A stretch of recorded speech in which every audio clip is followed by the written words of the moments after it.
नमस्कार, खबरों की खबर में आपका स्वागत है। मैं हूं तृप्ति। भारतीय महिला हॉकी टीम के सेमीफाइनल में पहुंचते ही देश भर में महिला हॉकी टीम की तारीफें की जा रही हैं। देश उन पर गर्व कर रहा है, हर कोई उन्हें बधाई दे रहा है। लेकिन बॉलीवुड के कथित किंग खान यानी शाहरुख खान ने जैसे ही महिला हॉकी टीम को ट्विटर पर बधाई दी, उनकी ट्रोलिंग शुरू हो गई। सोशल मीडिया में शाहरुख खान की आन बान शान सबको औकात दिखा दी गई। उन्होंने काम ही कुछ ऐसा किया था। पहले देखिए कि शाहरुख खान ने क्या लिखा। महिला हॉकी टीम के कोच ने ट्वीट किया कि सॉरी फैमिली, मैं फिर से देर से आऊंगा। इसी को रीट्वीट करते हुए शाहरुख खान ने लिखा कि हाँ, no problem, just bring some gold on your way back for a billion family members. This time Dhanteras is also on 2 November. यहां तक तो ठीक था, लेकिन आखिर में उन्होंने लिख दिया from x coach Kabir Khan. बस यही शाहरुख ने गड़बड़ कर दी। दरअसल कबीर खान शाहरुख खान के महिला हॉकी टीम पर बनी फिल्म चक दे इंडिया के कैरेक्टर का नाम है, जिसमें वो भारतीय हॉकी टीम के कोच के किरदार में थे, यानी एक नकली टीम के नकली कोच। लेकिन असली बधाइयां लेने का लालच उन्हें काफी महंगा पड़ गया। लोगों ने उन्हें जमकर ट्रोल करना शुरू कर दिया। सोनाली गुप्ता नाम के एक हैंडल ने लिखा कि you are good actor SRK, but you are not ex-coach of our Indian hockey team। हर जगह बॉलीवुड का होना जरूरी नहीं है। वैसे भी लोग क्या कम इंपॉर्टेंस देते हैं बॉलीवुड को कि यहां भी आप ले आए। रियल लाइफ को रील में ही रहने दीजिए। एक और ट्विटर हैंडल धीरज प्रताप सिंह ने लिखा, कबीर खान नहीं, मीर रंजन नेगी, एक्टर हो एक्टर ही रहो। वहीं रविशंकर नाम के हैंडल से लिखा गया, लानत इस फिल्म एक्टर पर जो एक पूर्व महिला हॉकी टीम के असली कोच रहे मीर रंजन नेगी, जिनका रोल करके अपनी हिट फिल्म लिस्ट में संख्या बढ़ाई, उनकी जगह एक फिल्मी कैरेक्टर कबीर खान को क्रेडिट दे रहा है। ऐसे लोगों को हम संकीर्ण मानसिकता वाले जाहिल कहेंगे। दरअसल शाहरुख खान पर लोगों का गुस्सा इसलिए फूटा क्योंकि जिस असली कोच मीर रंजन नेगी की कहानी पर यह फिल्म बनाई गई थी, उन्हें क्रेडिट देना तो दूर, शाहरुख खान ने याद तक नहीं किया, बल्कि अपने फिल्मी किरदार कबीर खान को पब्लिसिटी दे रहे थे। लेकिन शाहरुख खान की इस फिल्म में मीर रंजन नेगी के किरदार का नाम ही नहीं, बल्कि पूरी कहानी के साथ खिलवाड़ किया गया। ये इसलिए जानना जरूरी है क्योंकि जो युवा पीढ़ी है वो इस फिल्म को एक मोटिवेशन फिल्म की तरह मानती है और एक बायोपिक मानती है, लेकिन उसकी सच्चाई क्या है जरा वो भी सुन लीजिए। जिस मीर रंजन नेगी की कहानी पर यह फिल्म बनी, उनका इसकी असली कहानी से कोई रिश्ता ही नहीं लग रहा था, क्योंकि जैसा कि बॉलीवुड में चलन रहा है, हिंदू मुस्लिम नैरेटिव ठूंस कर मुस्लिम कैरेक्टर को ग्लोरीफाई करना और विक्टिम साबित करके सहानुभूति लेना, वो इस फिल्म में भी किया गया था।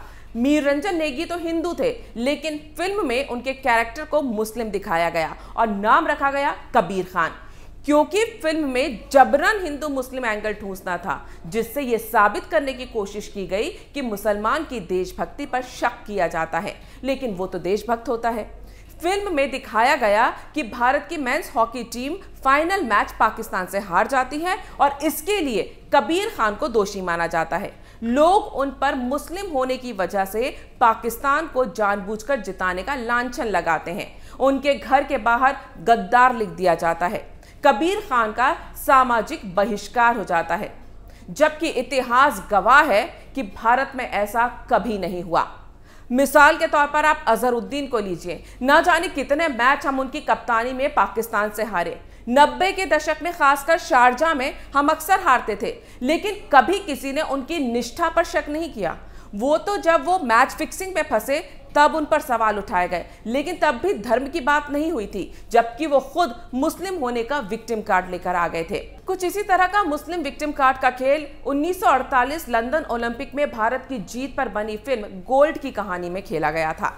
ये फिल्म जावेद अख्तर के बेटे फरहान अख्तर ने बनाई है। वही जावेद अख्तर जिन्होंने 70 के दशक से अपनी फिल्मों में अच्छे और नेक दिल रहीम चाचानुमा किरदार को घुसाकर नैरेटिव गढ़ने की शुरुआत की थी और आजकल ट्विटर पर मुगलों के वंशजों को महान बताते हुए 75% हिंदू खून का बताकर सोशल मीडिया पर गालियां खा रहे हैं।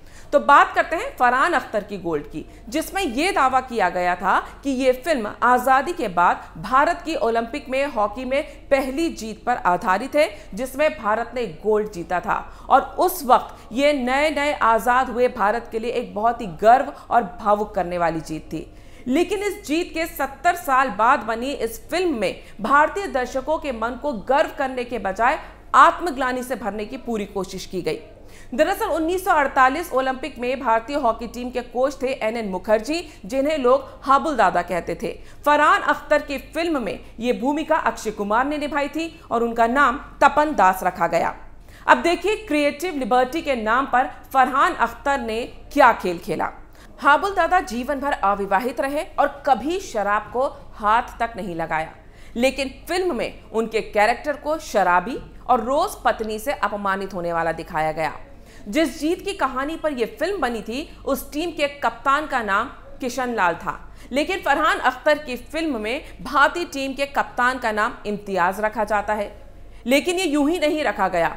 फिल्म में बताया गया कि देश के विभाजन के समय हिंदू मुस्लिम दंगों के दौरान इम्तियाज पर हमला कर दिया गया और उसे जलाने की कोशिश की गई और तपन दास ने उसकी जान बचा ली। लेकिन इस घटना से इम्तियाज का दिल टूट जाता है और वह पाकिस्तान जाने का मन बना लेता है। लेकिन तपन दास जब उसे तिरंगे का वास्ता देता है तो वो फौरन भारत के लिए हॉकी खेलने को तैयार हो जाता है और जीत का सारा श्रेय उस काल्पनिक कैरेक्टर को दे दिया गया जो मुसलमान था और भारत में इतने जुल्म सहने के बाद भी भारत के लिए गोल्ड जीत कर लाया।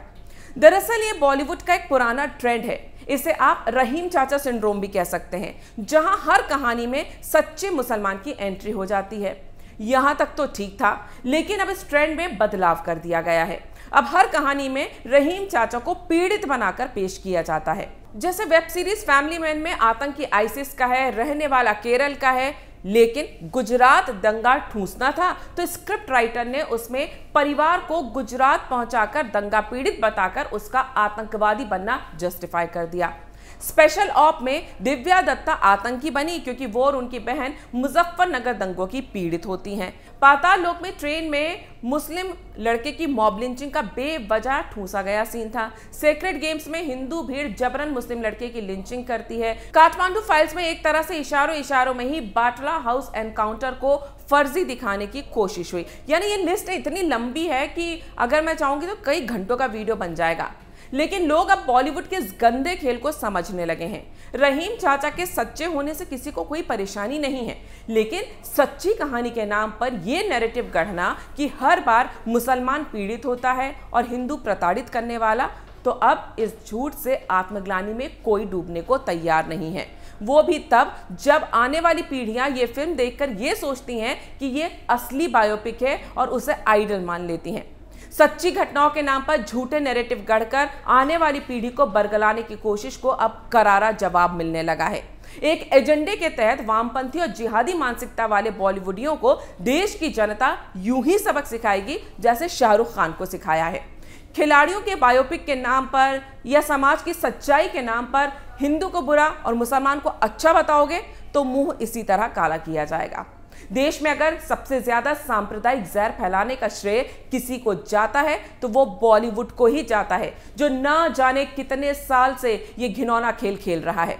बॉलीवुड में वामपंथी और जिहादियों की एक पूरी लॉबी का कब्जा है, जो सिर्फ इनकी सोच और नैरेटिव को बढ़ावा देने वालों को ही फिल्म इंडस्ट्री में घुसने देती है। जो इनकी सोच और एजेंडे से अलग चलता है उसे ये सरवाइव ही नहीं करने देते।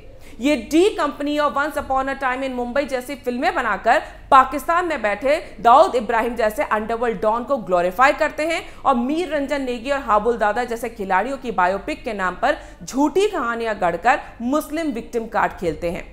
तो जिनको ये लगता है कि देश में अचानक लोग बॉलीवुड को लेकर इतने असहिष्णु क्यों हो गए हैं, तो वो ये समझ लें कि दशकों से जिस नैरेटिव को बॉलीवुड गढ़कर पीढ़ियों में जहर घोल रहा है वो अब लोग सहने को तैयार नहीं है। इसीलिए अगर कोई शाहरुख खान महिला हॉकी टीम पर मीर रंजन नेगी की जगह कबीर खान बनकर पब्लिसिटी की मलाई चाटने आएगा तो उसे इसी तरह धूल चटाई जाएगी। अगर आपको ये वीडियो पसंद आया है तो इसे लाइक करें, शेयर करें और कैपिटल टीवी को सब्सक्राइब करें।